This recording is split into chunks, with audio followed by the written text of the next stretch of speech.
What's up, guys? I'm gonna do a quick video. Well, actually, this may not be that quick, but I'm gonna try and keep it kind of short.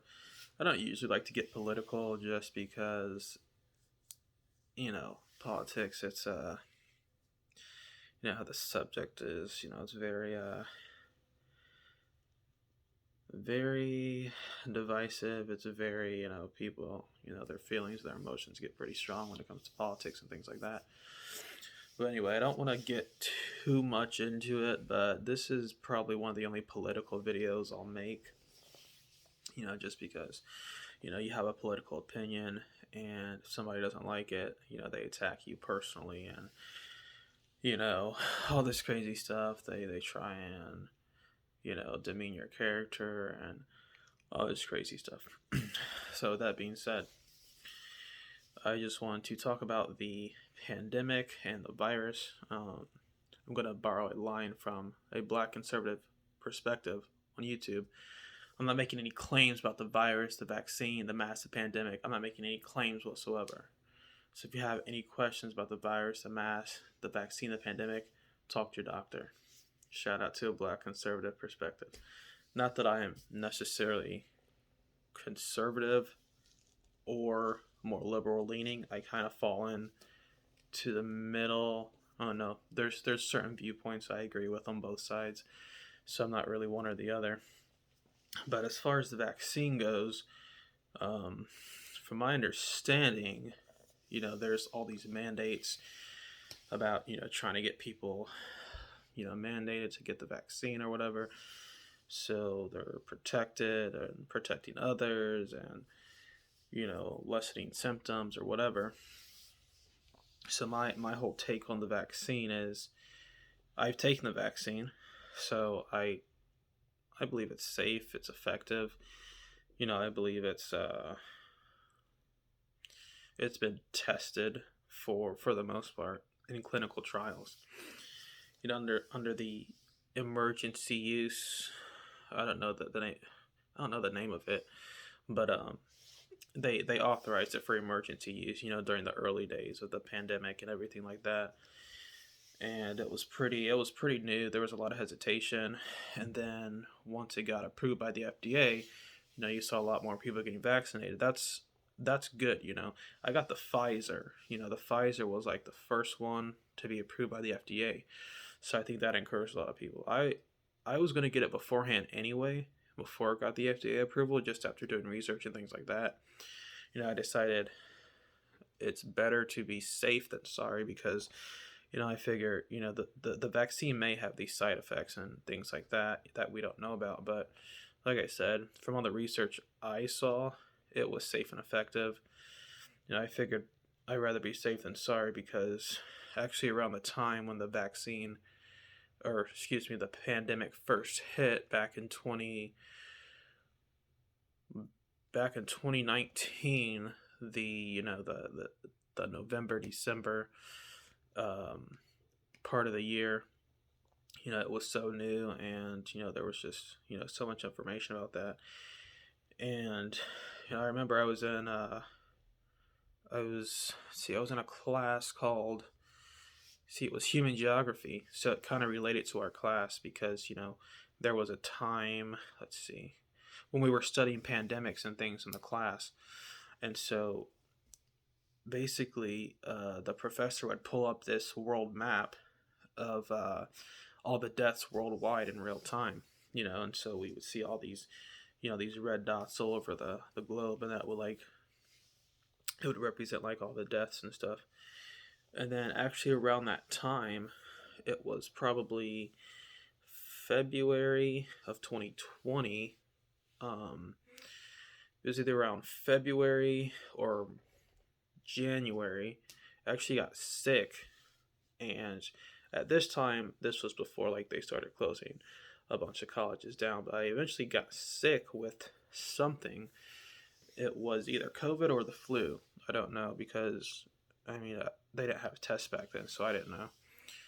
And unfortunately, at the time, I actually didn't have insurance, and so I didn't go to the doctor. But I had all the symptoms. I had fever, I had cold sweats, to where I was like freezing and shivering. Then I was warm the next minute.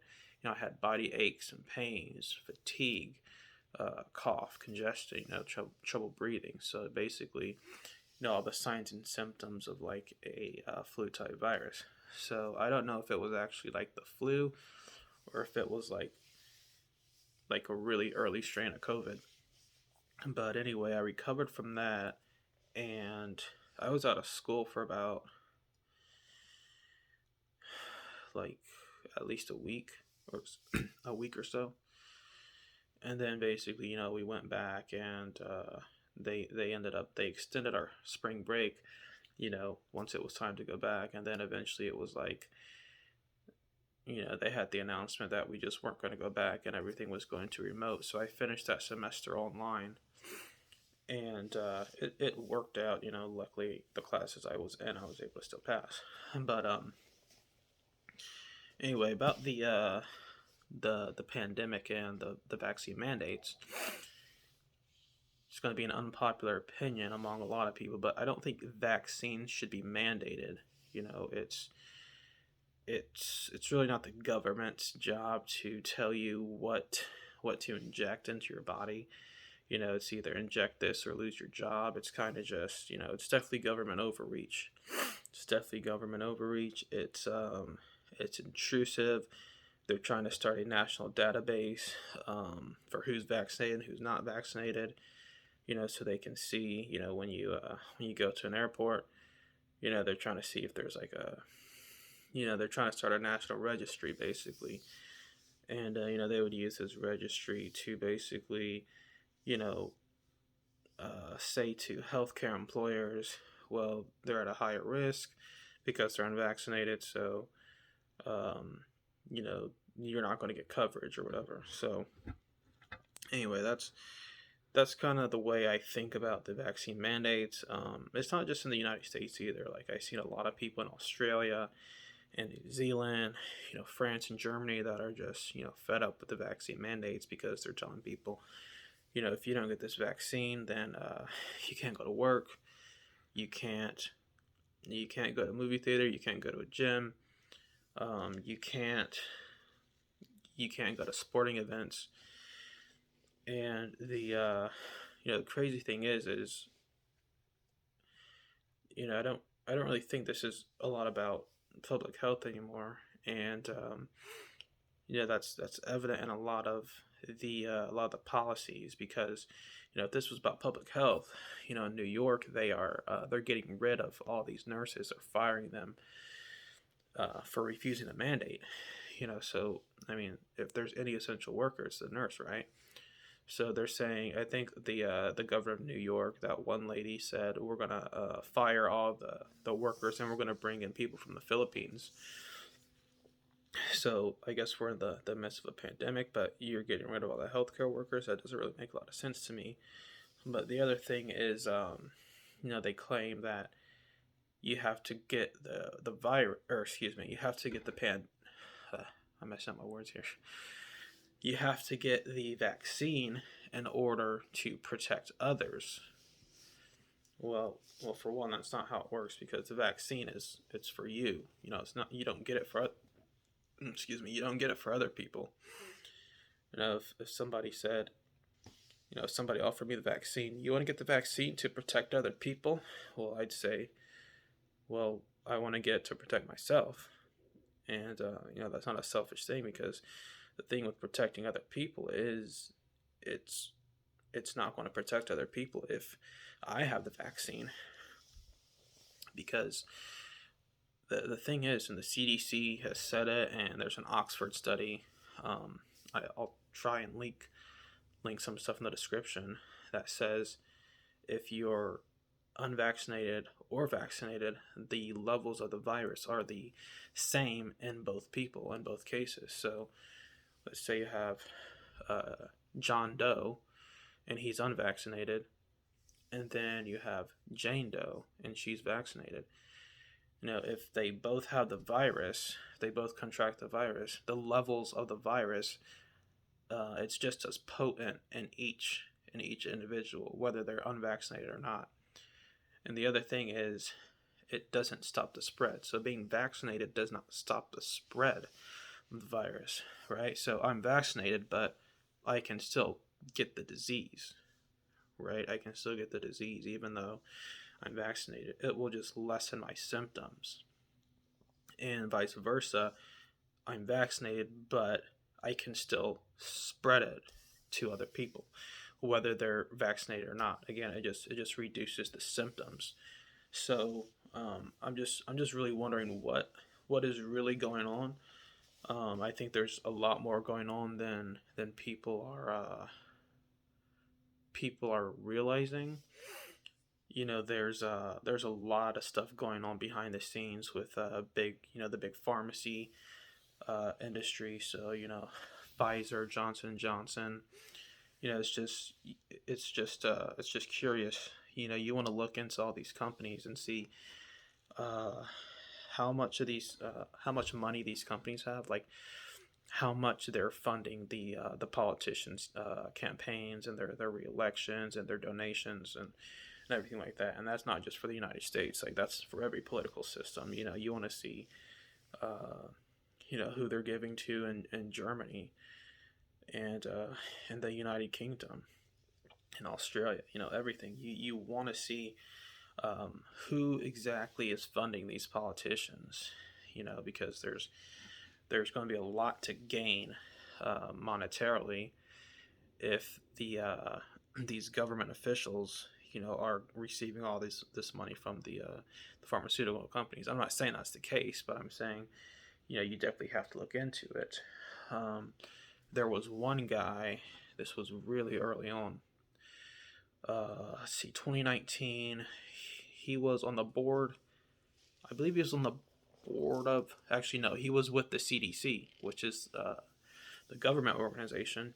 So he was with the CDC, early on, and then the pandemic broke out in like late fall. But before it got really bad, he had quit the CDC and he went onto the board of directors for, I believe it was Pfizer. So he's on the Pfizer board of directors. I'll try and find links to the guy's name and some articles, just so you guys don't think I'm a conspiracy theorist and making things up. I will try to provide links to any studies like the Oxford study, and I'll provide links to like the CDC and different things like that. So I don't want to. You can say one or two things that are slightly off, and YouTube, Facebook, Twitter, Instagram, Snapchat, and basically all the big social media people will say that you are spreading misinformation, and they'll pretty much shut you down if you even if you simply ask questions or are kind of curious. That happened with Nicki Minaj. She was shut down from Twitter and banned because she simply questioned the effectiveness of the virus. She said her cousin had taken it and he had an adverse reaction, like something with his genitals swelling up or something like that. Again, that could be an anecdotal type thing.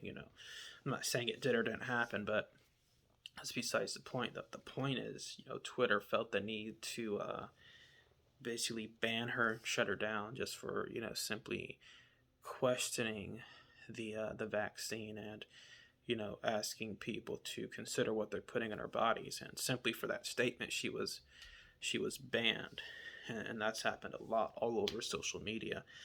If you have any type of question or hesitancy about the virus or the vaccine, then you're seen as like an enemy of the medical community. You're seen as an enemy of science, and they don't really like any type of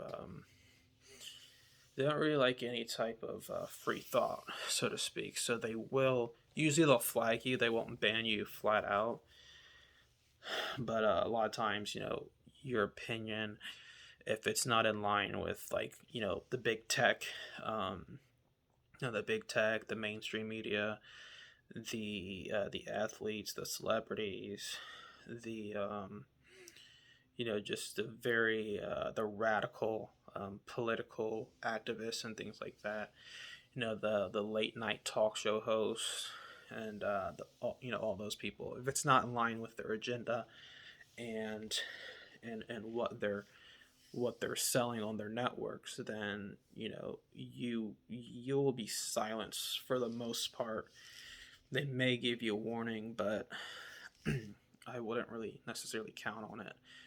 For Nicki Minaj, I don't think she got any warnings. It was just she made a post about the virus and they just deleted her off of Twitter. So that's basically just, I mean, that's kind of like the gist of it. I just want everybody to like be aware and kind of think what's actually going on. Don't just don't doesn't matter if you're left wing or right wing. Just don't don't consume everything that the mainstream media is feeding you. Have some free thought.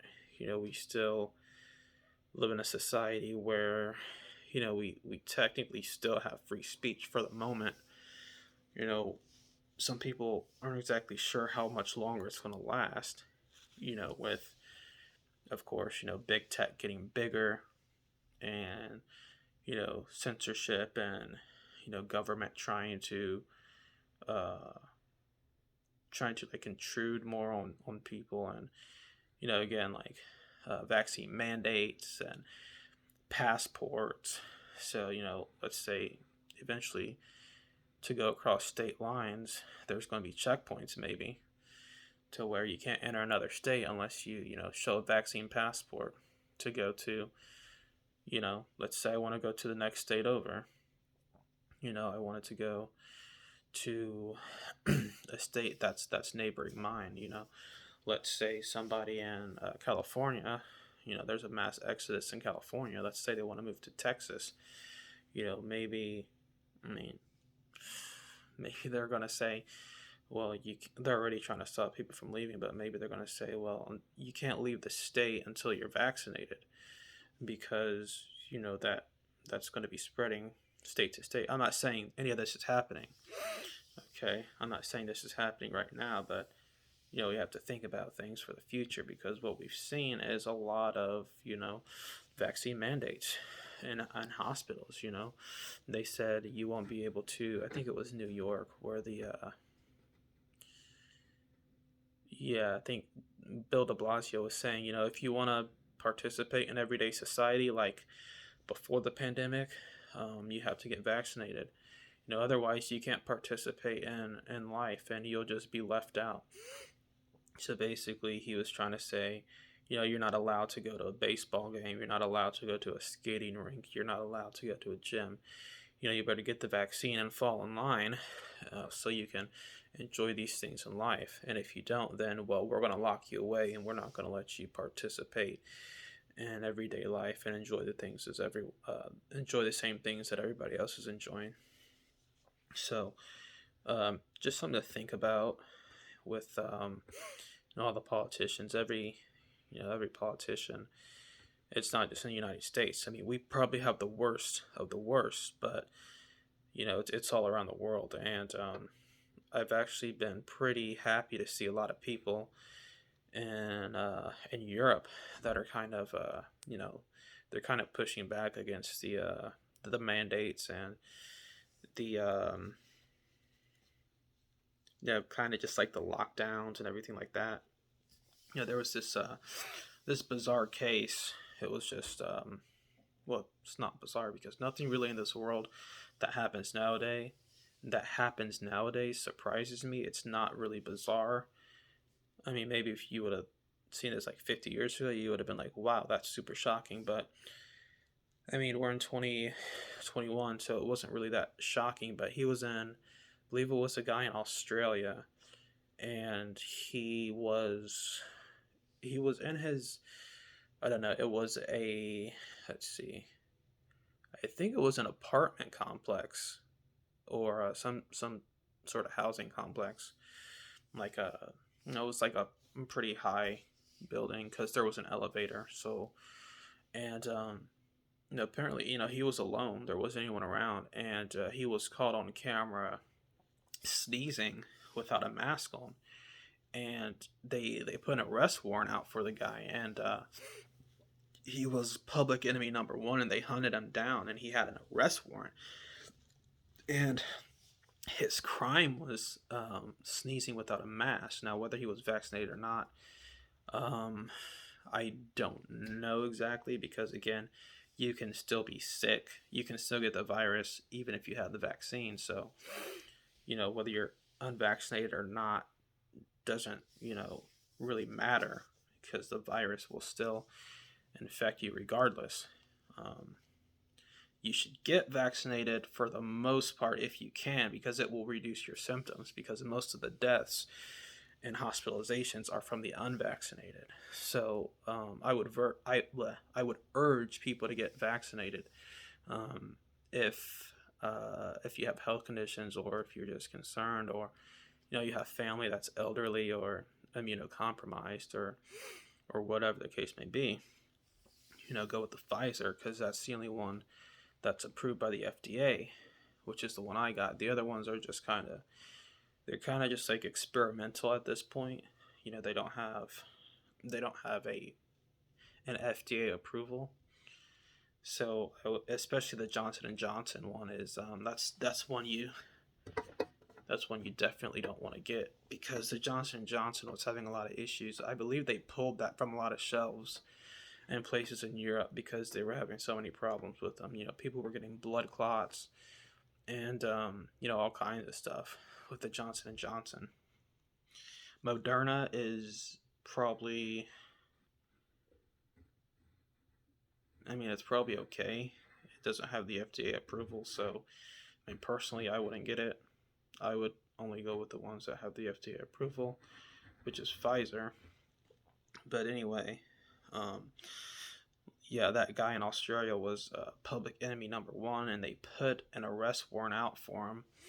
And I think they probably tracked him down, found him, and he was, he was probably, since he had a warrant, I'm guessing he was put in jail. So, basically what I'm trying to say is, just keep your eyes open, keep your ears open, question everything, look around and see what's actually going on in the world in regards to the virus, and just ask yourself, is this about public health? Is it about safety? Or is there a more insidious agenda at hand? Just you got to think, who's they say we're fighting an invisible enemy. Okay, well, I would ask you guys to kind of look at different sources and look around online.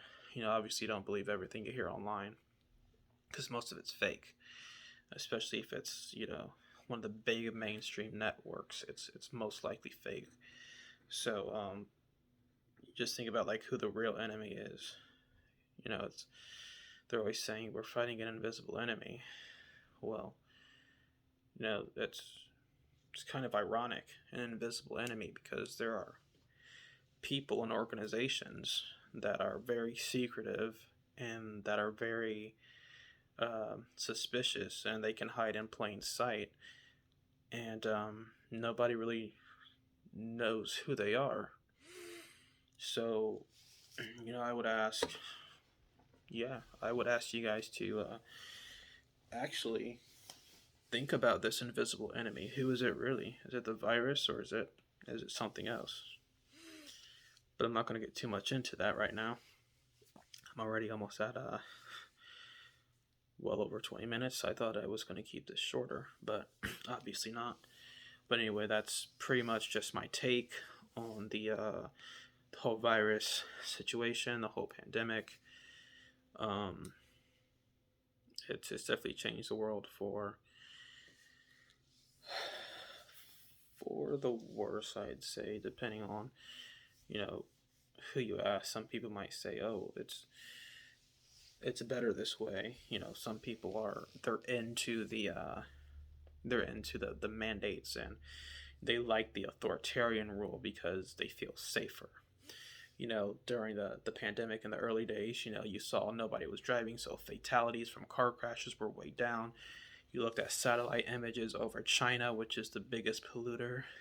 There was, pollution was way, way down. Um, Nobody, crime was down. People weren't, well, I take that back. Because in the United States, we had the Black Lives Matter riots in 2020. So crime wasn't necessarily down in the United States because of that. Our crime was actually, well, I guess it was down before the Black Lives Matter riots with the death of George Floyd. But yeah, George Floyd died in May, and basically the riots went up until, see, it pretty much went up until December, even after Joe Biden was elected president. There were still, well, yeah, he was elected in November, and then there were probably still riots right up until November and December. And yeah, probably up until he was sworn in. There was, it was, they call it the George Floyd riots, I think is what the term is on if you go to like Wikipedia or whatever. But before that was happening, crime was down because people were locked inside their homes, and there was a curfew, and it was a curfew, kind of like the authoritarian stuff that you see in sci-fi movies, where there's an outbreak, and then people are confined to their homes, but only it was real. So but anyway, yeah, like I said, pollution was down, crime was down. So some people say, no, it's so good, and car crash fatalities were down, and people looked at that and they said, oh wow, this is really great. People, car crash victims, there aren't as many people dying, and whatever. So depending on who you talk to, they might have a different view if the pandemic was like a good thing or not. But I think ultimately most people will say it kind of changed the world for the worse, and in the worst possible way, because it gives people in power, like they say, emergency powers, during crisis, and they can keep extending it, and enacting these authoritarian mandates, and putting people out of business and telling people they can't work. You can't have a hair salon open, but there can be 200 people at Walmart getting flat screen TVs. You can't have a massage parlor open, but everybody can be out at Target looting flat screen TVs and things like that. So, I mean, I think a lot of people are actually wising up to the agenda of a lot of the political elites. And again, this isn't just speaking about the United States. This is globally. This isn't just a it started in China, but which is, obviously China is an authoritarian nation, but a lot of nations, presidents and prime ministers have taken they've taken China's lead on the authoritarianism, and they've kind of subjected their own citizens to that type of rule, especially in the European nations. It's just been awful. France, Germany, I mean, the people are not happy over there, and like I said, Australia. But anyway, kind of just rambling now at this point, and just reiterating things from earlier. But that's pretty much where I'm going to end the video, and hope you guys have a good one. I'll try to provide links, the description, and I want to let I want to know what you guys think about this whole pandemic and what is really the end game, in your opinion, or is it simply just a pandemic like any other, just like the H1N1 swine flu or the 1918 flu, the Spanish flu. So just comment below, tell me what you think, and we can have some discussions about it. Hopefully this video will not get flagged for misinformation. Hopefully they don't ban me, because you got to be really careful with what you say regarding this virus, which is why I said towards the beginning that I wasn't making any claims about the virus, the vaccine, the mask, the pandemic. So I said that in the beginning, because I want to make sure that I got that disclaimer out there, so they would not shut this channel down and ban me from YouTube. So that's kind of my thought on the subject, and I'm curious to hear what you guys think about it.